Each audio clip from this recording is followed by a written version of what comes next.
मायरे की कल के एपिसोड में आप देखोगे कि आयशा इन्हीं के साथ बैठी होती है और आयशा इन्हीं को कहती है कि बेटा तुमसे शादी करने से हमारे बहुत सारे मसाइल हल जाएंगे, तुम्हारे अब्बू के जो परेशानी है वो भी कम हो जाएंगी, और बेटा पैसा बहुत बड़ी नेमत है, ज़हीर भाईजान हमारी बहुत मदद करेंगे।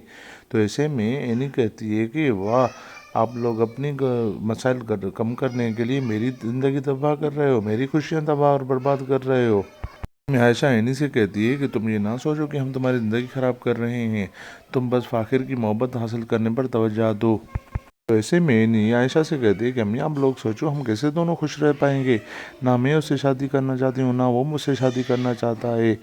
ऐसे में इन्हीं को बहुत गुस्सा आ जाता है और रोकर वहाँ से चली जाती है। और आप अगले सीन में देखोगे कि एनी अपने रूम में परेशान और उदास बैठी होती है। तो ऐसे में उसकी बहन उसे आकर दिलासा देती है और कहती है कि एनी तुम परेशान ना हो, अल्लाह बेहतर करेगा। तो ऐसे में एनी अपनी बहन से कहती है कि यार अम्मी और घर वालों को तुम ही समझाओ, ये अपने मसाइल कम करने के लिए हमारी ज़िंदगी ख़राब कर रहे हैं। तो ऐसे में एनी अपनी बहन से चिपक कर रोने लगती है।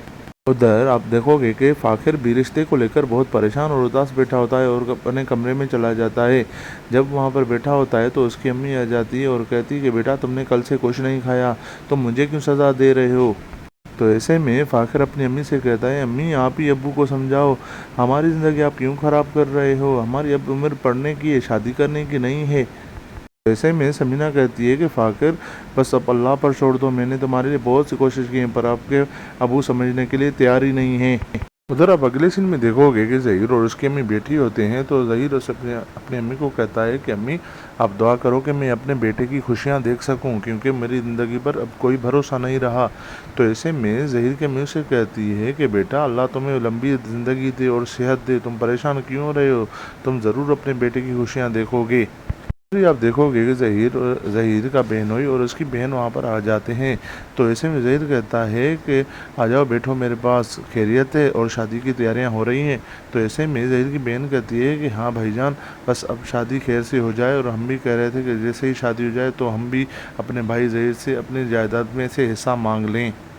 ऐसे में ये बात सुनकर ज़हीर की अम्मी को बहुत गुस्सा आ जाता है और उसे गुस्से में देखने लगती है और कहती है कि तुम ये क्या कह रही हो, अगर पहले से ही ज़हीर परेशान है और ऊपर से तुम्हारी ये बातें चल रही हैं। ऐसे में ज़हीर अपनी बहन से कहता है पहले शादी हो जाने दें, बाद में इस पर भी बात करेंगे, परेशान ना हो आप। आखिरी सीन में देखोगे कि ज़हीर हबीब और उसके में बैठे होते हैं। तो ज़हीर हबीब से कहता है कि हाँ भाई तुम भी लड़की के बाप हो, तो इन्हीं के लिए कितना हक महर होना चाहिए। तो ऐसे में ज़हीर अपने भाई को कहता है कि भाईजान मैं तो कह रहा हूँ कि 10 लाख ठीक रहेंगे। जैसे में हबीब की ये बात सुनकर ज़हीर परेशान हो जाता है। तो ज़हीर की अम्मी उसे कहती है कि हबीब तुम पागल हो गए हो, यानी कहीं नहीं जा रहे, यानी यहाँ पर ही है, और ज़हीर उसकी हर ज़रूरत पूरी करेगा और फ़ाखिर भी उसका अच्छा ख्याल रखेगा, तुम परेशान ना हो।